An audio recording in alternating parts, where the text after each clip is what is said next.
بہت خوشحال ہیں۔ میں نے کہا مال کہاں سے آیا؟ میں نے کہا اب راز پتہ چل گیا، اس وظیفے کی برکت سے یہ نوٹ بانٹے جا رہے ہیں، اتنے ملین ہیں، آپ تاجر ہیں، کہاں لگاؤں؟ اب وظیفہ بتاؤ، کر کے دیکھو تو صحیح۔ ہمارے گھر میں غربت تھی اور ہماری چچی کیا کرتی تھی، جو پھل کھاتی تھی چھل کے ہمارے گھر پھینک دیتی تھی، سڑو۔ مدینہ منورہ میں ایک درویش ہے، ایک اور واقعہ سنا رہا ہوں اور ساتھ ایک وظیفہ بھی دے رہا ہوں۔ میرا جانا ہوتا ہے تو میں مغرب سے عشاء ان کے ہاں بیٹھتا ہوں، تو ان کا نا بہت خوشحال ہیں، اسکان میں گھر ہے، تو ایسے جیب سے نا نوٹ نکالتے ہیں، وہاں 500 کا بڑا نوٹ ہے ریال کا، چپ کر کے ایسے دیتے ہیں۔ میں نے کہا مال کہاں سے آیا؟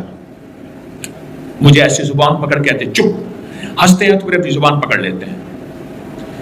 مجھے کہنے لگے آئندہ دفعہ آپ کی فلاں دوا ہے وہ مجھے چاہیے۔ میں نے اس کی بڑی تعریف سنی ہے، میری جڑی بوٹیوں کی چھوٹی موٹی دوائیں ہیں، اسی سے اللہ لنگر چلا دیتا ہے، تو وہ لائیے۔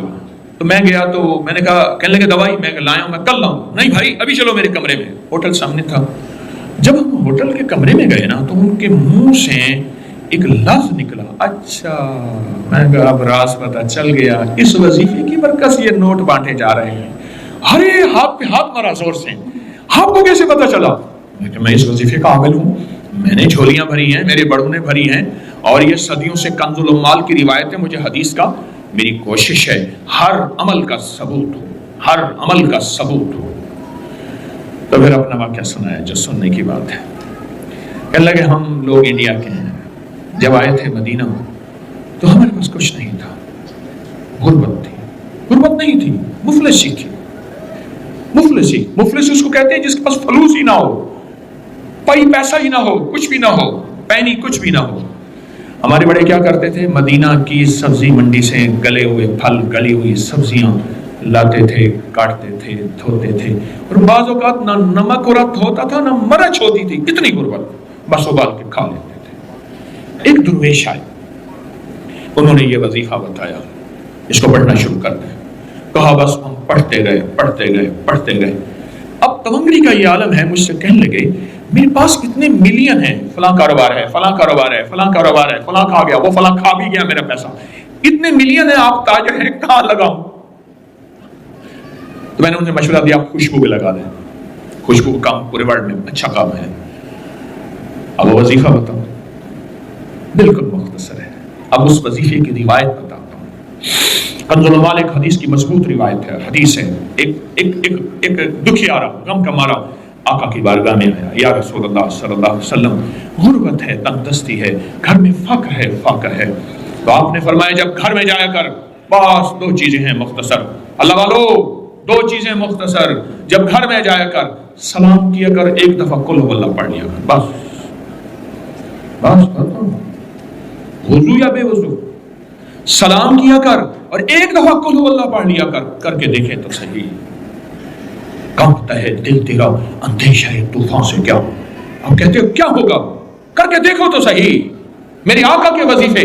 کانپتا ہے دل تیرا اندیشہ ہے طوفان سے کیا، نہ خدا تم، بحر تم، کشتی بھی تم، ساحل بھی تم، وائے ناکامی تو محتاج ساقی ہو گیا، میں بھی تم، مینا بھی تم، ساقی بھی تم، محفل بھی تم، میں بھی تم، مینا بھی تم، ساقی بھی تم، محفل بھی تم، کانپتا ہے دل تیرا اندیشہ ہے طوفان سے کیا، نہ خدا تم، بحر تم، کشتی بھی تم، ساحل بھی تم۔ ایک دفعہ سلام اور ایک دفعہ سورۃ قل ہو اللہ گھر میں داخل ہوں۔ اور میں نے اس کا ایک اور پیکج طاقتور تیار کیا ہے، پوری دنیا میں میرے روحانی پیکج چلتے ہیں۔ میں ابھی یوٹیوب کی میں دکھا رہا تھا ڈاکٹر صاحب کو بھی اور اپنے مخلصین کو بھی، 1 ارب 6 کروڑ کتنا ہے، 1 ارب 7 کروڑ صرف ایک چینل کے ہیں ہمارے ویوز، اور کچھ لاکھ، ہمارے 8 چینل ہیں، یہ صرف ایک چینل کے ہیں۔ پوری دنیا زبانوں میں کام ہو رہا، انگلش، اردو، رشین، ازبک، پرشین، بنگلہ، ہندی، پتہ نہیں اور کس کی زبانوں میں خیر پھیل رہی ہے۔ میں ایک پیکج دیتا ہوں اس کا۔ اب ایک کمرے سے داخل ہوں، یہ صحابہ کا عمل تھا، صحابہ کرام کے بارے میں ہے، درخت کی اوٹ سے نکلتے تھے تو دوسرے درخت میں آتے تھے، سلام کرتے تھے، ایک اوٹ سے ایک جگہ سے نکلتے تھے دوسری جگہ آتے تھے، سلام کرتے تھے۔ میں اس کا پیکج دیتا ہوں ہمیشہ۔ گھر کی خواتین ہیں، وہ کہتی ہیں ہم سارا دن گھر رہتی ہیں، دروازے سے باہر نکلتی نہیں، ایک کمرے سے نکلے دوسرے کمرے میں، دل میں سلام کریں، فرشتے موجود ہیں، جنات موجود ہیں، ارواح موجود ہیں، کوئی نظر نہیں آ رہا، عمل پورا کریں، سلام کریں اور قل ہو اللہ پڑھیں، کچھ عرصہ کر کے دیکھیں تو صحیح۔ ایک اور واقعہ سنو۔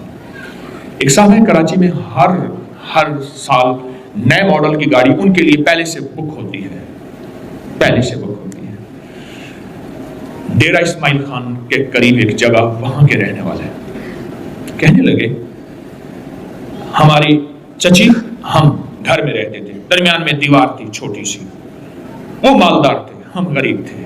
ایک وقت ایسا آیا، میں اسکول سے آیا نا، اماں سے کہا ماں بھوک لگی ہے، کہنے لگے بیٹا 3 روٹیوں کا آٹا ہے پر لکڑیاں نہیں، 3 روٹیوں کا آٹا ہے، بچے بہت سارے تھے، چلو 1 روٹی میں تجھے دے دوں گی، 2 ہم مل کر گزارا کر لیں گے۔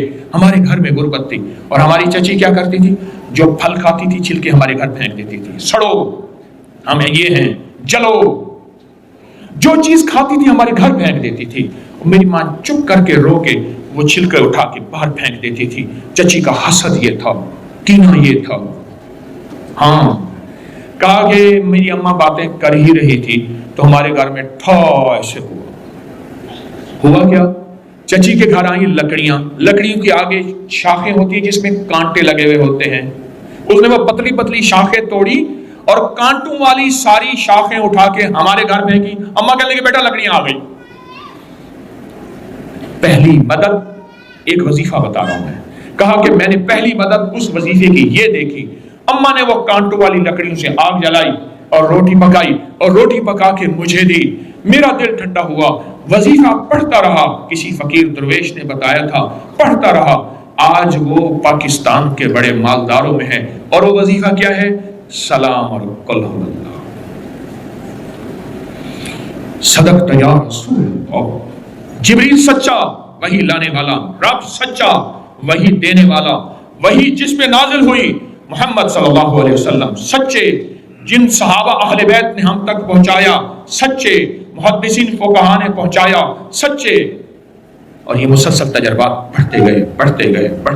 ہمارے نا محلے میں ایک درزی ہوتا تھا، بہت کاریگر تھا، اس کے بڑے شاگرد تھے، اصل وہ بکھر کا تھا، یہاں روزی روٹی ملی تو وہیں آ گیا، پرانے شہر میں رہتا تھا، تو وہاں اس کے ساتھ ایک عجیب معاملہ تھا، وہ جس دکان پہ بھی بیٹھتا، ساری عمر گھر بھی کرائے کا تھا، اس کی دکان بھی کرائے کی، اور ساری عمر ایسی گزری، جس دکان پہ بیٹھتا تھا وہ اس دکان وہ کیا کرتا تھا، ویران دکان ڈھونڈتا تھا جس کی دکان کرائے پہ نہیں ہوتی تھی۔ غور طلب بات ہے، عجیب بات بتا رہا ہوں، یہ میرے دیکھے واقع ہیں۔ وہ ہمارے پڑوس میں کوئی 30 سال رہا، تقریباً 30 سال رہا، وہ ویران دکان لیتا تھا، نامور اتنا تھا کہ استاد کو آ کے دنیا ڈھونڈتی تھی چاہے وہ گلی کے کونے میں جہاں بیٹھ جائے، اتنا کاریگر تھا۔ ویران دکان ڈھونڈتا تھا جس دکان کو کوئی نہیں لیتا تھا، پھر لکھواتا تھا کہ میں اتنے سال تک نہیں اٹھائے گا، وہ خوشی سے لکھ کے دے دیتا تھا کیونکہ اس کو تجربہ تھا، اس کو نہیں تھا۔ اتنے اور بڑے بڑے طاقتور لوگوں کی گواہیاں ڈلواتا تھا کہ کل کو مجھے اٹھائے گا، کیونکہ میں کیسے اٹھاؤں گا، میری دکان کرائے پہ نہیں جاتی، تو مجھے کرایہ دے رہا، اتنے عرصے سے میری دکان بند پڑی ہے، میں کیسے اٹھاؤں گا، کہ نہیں وہ تو مجھے اٹھائے گا، پتہ ہے مجھے۔ بڑے بڑے لوگوں کی گواہیاں ڈلواتا تھا،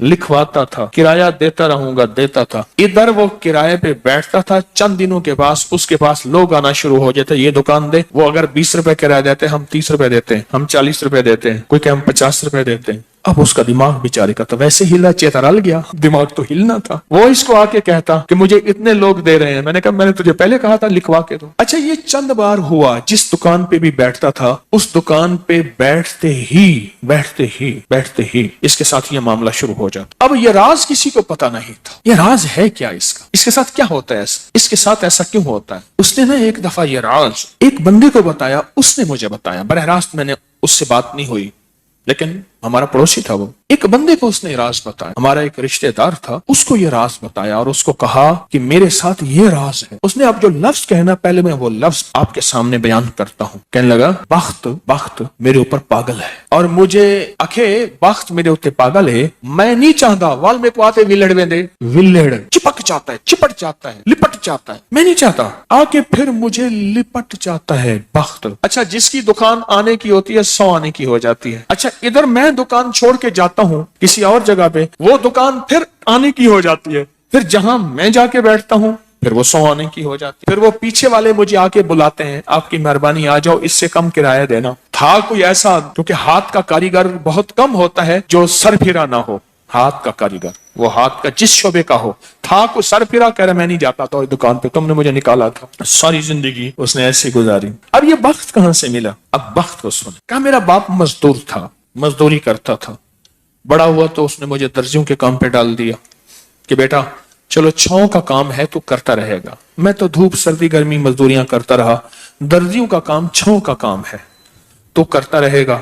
اور میرے والد کہتا تھا تجھے کوئی ایسا رئیس مل جائے جو اپنی ڈیوڑی میں جو جگہ دے.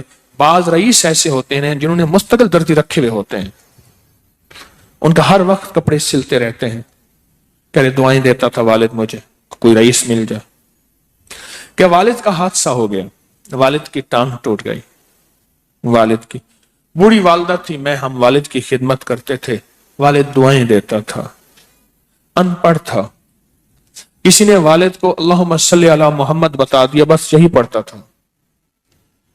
اور ٹوٹی پھوٹی قل ہو اللہ پڑھتا تھا, باقی کوئی ابا کو پتا نہیں تھا. کہا میں درزیوں سے پیسے تھوڑے سے لاتا تھا, گھر میں فاقے آنا شروع ہو گئے. تھوڑے سے پیسے میں لاتا تھا, ابھی کام سیکھا نہیں تھا, استاد کبھی کبھار دے دیتا تھا. اور والد روز لاتا تھا. گھر میں سختی اور تنگی آنا شروع ہو گئی, بہت زیادہ غربت, تنگ دستی. ہماری ایک پھوپھی تھی, کہیں دور رہتی تھی, بہت بوڑھی تھی, والد سے بھی بڑی تھی. وہ آ کے ہمارے گھر اس نے قیام کر لیا کہ تمہارے والد کی خدمت کروں گی. اس کے بیٹے اسے ٹھوکریں مارتے تھے اور اس کی عزت نہیں کرتے تھے. وہ پھر گھر آ گئی. اب میری ماں مجھے دیکھے, میں اپنے دیکھوں. ماں نے کہا بیٹا آ گئی ہے, اس کی بھی خدمت ساتھ کرنی ہے. اب پھوپھی نے, ایک پھوپھی بوڑھی ابے سے بڑی, ایک والد معذور, بوڑھی والدہ اور بہت سارے بہن بھائی. کہا کہ کئی راتیں ایسی گزرتی تھی, میں اور میری ماں نہیں کھاتے تھے, فاقوں میں سوتے تھے, پھوپھی کو کھلاتے تھے. کہا پھوپھی کھاتی بہت تھی, کھاتی بہت تھی. آپ بچوں کا سب کچھ کھا جاتی تھی, سارا اپنا بھی کھا جاتی تھی, کھاتی بہت تھی پھوپھی. کہا اس سے چھینتے تھے تو پھوپھی لڑنے پہ آ جاتی تھی. ایک گھر میں عجیب کشمکش تھی.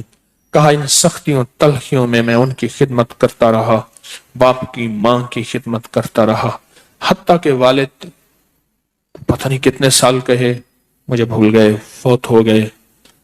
اور پھوپھی نے کہ دل میں یہ بات آئی کہ ہم نے والد کو زہر دیا ہے.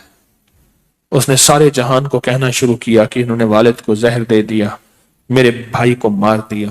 گھر میں روٹی بھی کھاتی تھی, بچوں سے چھین کے بھی کھاتی تھی, چوری چھپے بھی کھاتی تھی, دن رات بھی کھاتی تھی, ہمیں برا بھلا بھی کہتی تھی, لوگوں کے ہاں شکوے بھی کرتی تھی.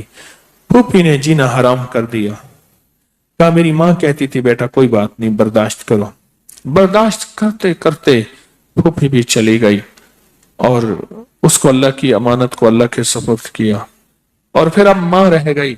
اب میں نے اپنی ساری توجہ ماں پہ ڈال دی. کہا اماں کیا کرتی, خالی چھابی نہیں ہوتی ہے, چھابی روٹی تو تھوڑی سی ہوتی تھی, کھا لیتے تھے, خالی چھابی ہاتھ میں ایسے لے کے نا کہتی اللہ اس کو اتنا بخت دے, اتنا بخت دے, اس کے ساتھ دھرتی لگے تو اس کو بخت دے, اس کے ساتھ سوئی لگے تو اس کو بخت دے, اس کے ساتھ دھاگا لگے تو اس کو بخت دے, اس کے کپڑے جو پہنے اس کو بخت دے, اس کو جو دیکھے اس کو بخت دے, اس کو جو اس کو دیکھے اس کو بخت. اماں چھابی لے کے مانگتی تھی, روتی تھی, اور بعض اوقات چھابی میں اماں کے بہت سارے آنسو ہوتے تھے. کہ بس یہ نظام چلتا رہا چلتا رہا. اماں بھی گزر گئی. اب اس کے بعد پھر میں, میرے بچے, اب جو بخت کے دروازے کھلے, میں جس کو دیکھتا ہوں اس کو بخت, جو میرے کپڑے پہنتا ہے اس کو بخت, جس سے سوئی خریدتا ہوں اس کو بخت, جس سے دھاگا خریدتا ہوں اس کو بخت, جس کی جگہ پہ بیٹھتا ہوں اس کو بخت. بخت جب بیدار تھا بدبخت آنکھیں سو گئیں. خیال کرنا ابھی بخت بیدار ہے, کہیں بدبخت آنکھیں سو نہ جائے. وہ دعاؤں کا ذخیرہ اس درجی کے پاس تھا, وہ دعاؤں کا ذخیرہ, پھپھی کی ناگواریوں کا ذخیرہ, ابی کی صبر کا ذخیرہ, پھپھی کی ناگواریوں کا ذخیرہ, اماں کے صبر کا ذخیرہ وہ ساتھ تھا. بس سہتا رہا چلتا رہا اللہ کے نام اعمال میں اللہ کے نظام میں لکھا جاتا رہا. وہ تجھے کوئی دعائیں دے نہیں رہا، نہ دے، میرے نظام میں تو ان لوگوں میں ہے جن کے ساتھ دعائیں ملتی ہیں، جن کے ساتھ دعائیں لگتی ہیں، جن کے ساتھ دعائیں لپٹ جاتی ہیں، تو ان لوگوں میں. ہمیں دعاؤں کا ذخیرہ چاہیے، ہمیں دعائیں چاہیے کسی کی، ہم کسی کی دعاؤں میں آ جائیں. میرے حضرت فرماتے تھے نظر بد لگتی ہے نا کھا جاتی ہے، اس طرح اچھی نظر بھی لگتی ہے. تجھے کسی اللہ والے کی اچھی نظر لگ جائے، تجھے مرشد کی اچھی نظر لگ جائے، تجھے ماں باپ کسی درویش کی اچھی نظر لگ جائے، اور نظر تیرا کام بنا دے گی. جس طرح بری نظر کھا جاتی ہے، برباد کر دیتی ہے، اس طرح اچھی نظر آباد اور شاد کر دیتی ہے، باہ مراد کر دیتی ہے.